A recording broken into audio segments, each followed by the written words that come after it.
មន្តគាថាបណ្ដូលពុទ្ធគុណជំរាបសួរពុកម៉ែបងប្អូនទាំងអស់គ្នាដែលតែងតែតាមដាន Channel YouTube របស់ខ្ញុំថ្ងៃនេះខ្ញុំសូមលើកយកនូវមន្តគាថាបណ្ដូលពុទ្ធគុណដែលមន្តគាថានេះផងដែរគឺមានអានុភាព100គុណអានុភាព100គុណគឺមានន័យថាពេលបងប្អូនភាវនាហើយចង់ធ្វើអ្វីមួយគឺបានសម្រេចដោយសេចក្តីបំណងប៉ងប្រាថ្នាភាវនាការពារអ្វីក៏បានស្រេចតែនឹងចិត្តឲ្យតែបងប្អូនចង់អាចការពារពួកអំពើអំពិនឬមួយក៏ការពារនៅមហន្តរាយទាំងឡាយដែលយើងជួបនិយាយរួមទៅគឺការពារបានគ្រប់យ៉ាងដែលមុនគេថានេះផងដែរមុននឹងយើងសូត្រគឺយើងត្រូវតាំងនមោតស្សៈ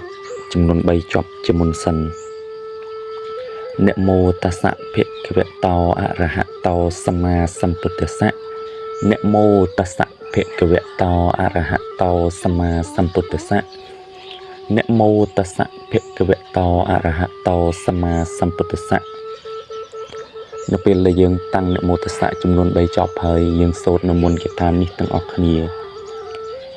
មុនគាថានេះផងដែរគឺយើងសូត្រថាអសង្វិសុឡោអពុសៈពុភៈអសង្វិសុឡោអពុសៈពុភៈអសង្វិសុឡោអពុសៈពុភៈអសង្វិសុឡោអពុសៈពុភៈអសង្វិសុឡោអពុសៈពុភៈអសង្វិសុឡោអពុសៈពុភៈអសង្វិសុឡោអពុសៈពុភៈអសង្វិសុឡោអពុសៈពុភៈមុនគាថានេះគឺដកស្រង់ចេញពីបណ្ដូលពុទ្ធគុណមានដូចជាអ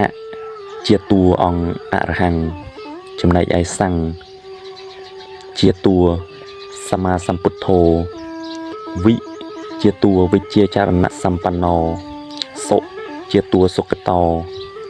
លោជាតួលោកវិទូអជាតួអនុត្តរោពុជាតួបរិសត្តមសារថិសៈជាតួសត្ថាទេវមនុស្សានੰពុជាតួពុទ្ធោភៈជាតួភគវតិមុនគេថានេះគឺបុព្វបុរសខ្មែរយើងដកយកតែបណ្ដូលយកមកភាវនាដើម្បីឲ្យងាយយល់ហើយឆាប់ចាំហើយជាមុនគេថាការពារផងដែរចឹងវីដេអូរបស់ខ្ញុំក៏មានតែប៉ុណ្ណេះជាសំណុំពរចុងក្រោយក៏សូមឲ្យបងប្អូនជួយចុច like និងជួយ subscribe ដល់ Channel YouTube របស់ខ្ញុំបាទផងដើម្បីជាកម្លាំងចិត្តសម្រាប់ការធ្វើវីដេអូចែករំលែកនៅមុនគាថាក្រោយៗទៀតចែកជូនដល់បងប្អូនទាំងអស់គ្នាសូមអរគុណ